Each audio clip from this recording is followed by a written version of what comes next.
Ma compagne chérie. Lettre de Patrice Lumumba à sa femme Pauline, écrite en prison en décembre 1960. Ma compagne chérie. Je t'écris ces mots sans savoir s'ils te parviendront, quand ils te parviendront, et si je serai en vie lorsque tu les liras. Tout au long de ma lutte pour l'indépendance de mon pays, je n'ai jamais douté un seul instant du triomphe final de la cause sacrée à laquelle mes compagnons et moi avons consacré toute notre vie. Mais ce que nous voulions pour notre pays, son droit à une vie honorable, à une dignité sans tache, à une indépendance sans restriction, le colonialisme belge et ses alliés occidentaux qui ont trouvé des soutiens directs et indirects, délibérés et non délibérés parmi certains hauts fonctionnaires des Nations Unies, cet organisme en qui nous avons placé toute notre confiance lorsque nous avons fait appel à son assistance, ne l'ont jamais voulu. Ils ont corrompu certains de nos compatriotes. Ils ont contribué à déformer la vérité et à souiller notre indépendance. Que pourrais-je dire d'autre? Que mort, vivant, libre ou en prison sur ordre des colonialistes, ce n'est pas ma personne qui compte. C'est le Congo. C'est notre pauvre peuple dont on a transformé l'indépendance en une cage d'où l'on nous regarde du dehors, tantôt avec cette compassion bénévole, tantôt avec joie et plaisir.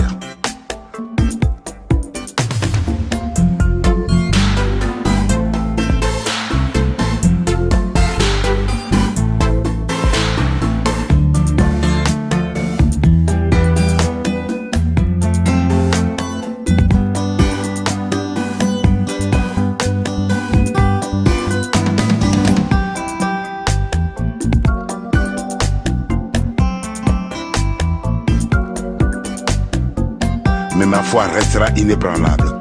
Je sais et je sens au fond de moi-même que tôt ou tard, mon peuple se débarrassera de tous ses ennemis intérieurs et extérieurs, qu'il se lèvera comme un seul homme pour dire non au capitalisme dégradant et honteux et pour reprendre sa dignité sous un soleil pur. Nous ne sommes pas seuls. L'Afrique, l'Asie et les peuples libres et libérés de tous les coins du monde se retrouveront toujours aux côtés de millions de Congolais qui n'abandonneront la lutte que le jour où il n'y aura plus de colonisateurs et leurs mercenaires dans notre pays.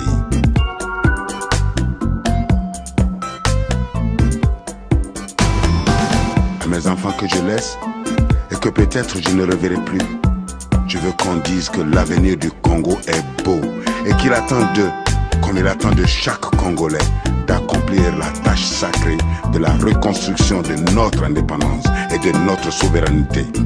Car sans dignité, il n'y a pas de liberté.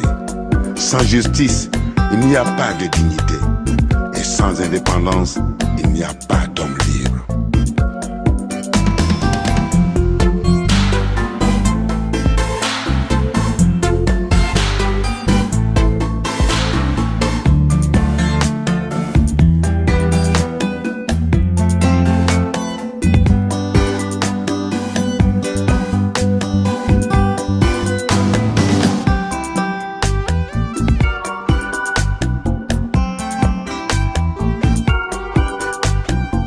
Ni brutalité, ni sévices, ni torture ne m'ont jamais amené à demander la grâce. Car je préfère mourir la tête haute, la foi inébranlable et la confiance profonde dans la destinée de mon pays, plutôt que de vivre dans la soumission et le mépris des principes sacrés.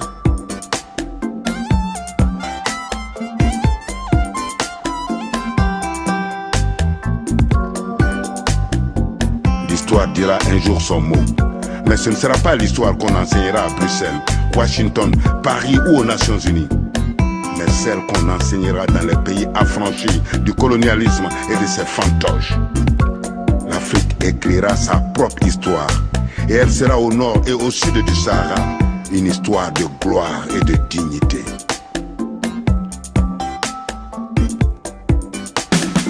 Ne me pleure pas, ma compagne.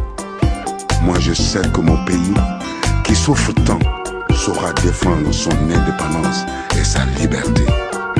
Vive le Congo, vive l'Afrique.